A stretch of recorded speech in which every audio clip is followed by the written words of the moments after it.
You know, when I'm in my studio working, I'm happy with that process. I'm connected, I'm having a relationship with, you know, the process, the materials, the ideas. So that equation, like in algebra, you have these equations, that the equation of me and my work alone was good.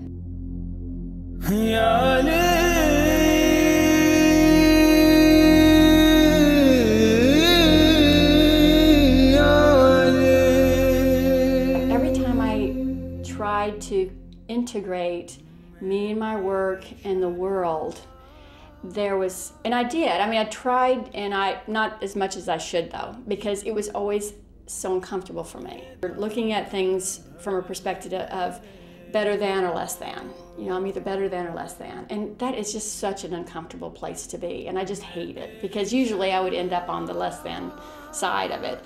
And, you know, go into galleries and, you know, the gallery owners would be like, I would revert back to being like a kid, and they were like the principal, and I was afraid of being judged. And I would go back to what my comfort zone was, which was in my studio working. And even though I felt and knew that the work I did was for my own spiritual needs and satisfactions, and there's always, you know, we're living in this world and living in our culture, there is this sort of other kind of fantasy going on of being discovered, becoming rich and famous, being successful. But I had always told myself that I'll do this until I'm 50, and if I haven't made it as an artist, as a successful artist in the world, then, you know, ... I didn't know really what would happen. I hadn't turned 50 yet, but I was getting close to it. And I realized that I didn't have what it took in that way. I didn't have the ability to go out there and promote myself. I just didn't have it. I couldn't do it.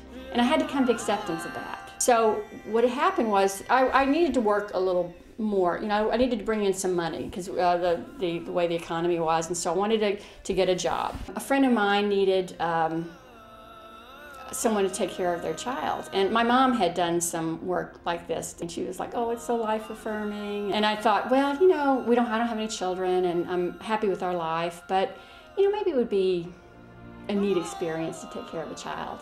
And so I started taking care of Kate. It makes me cry because one of the risks of doing this job, taking care of a child, is that you fall in love.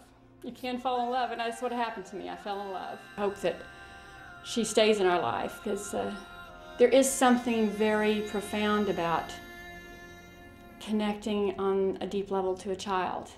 And I had become that just disillusioned with the art world and my pathetic attempts at trying to involve myself in it, that I just had to let it go for a while. You know, what I realized was how wonderful just ordinary life is. The times that I've been the most happy, the most fulfilled, have been on the most ordinary days, doing the most ordinary things. And that's when I have had the most expansive, satisfying moments.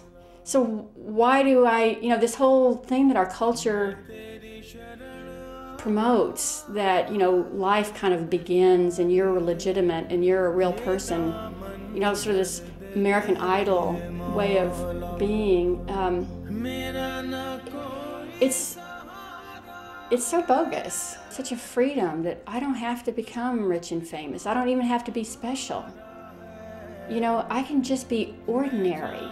I can just do my artwork, and even if it's just ordinary artwork, being able to participate in a creative process and get touched deeper into the mystery of life and participate in the fundamental activity of the universe to create is enough.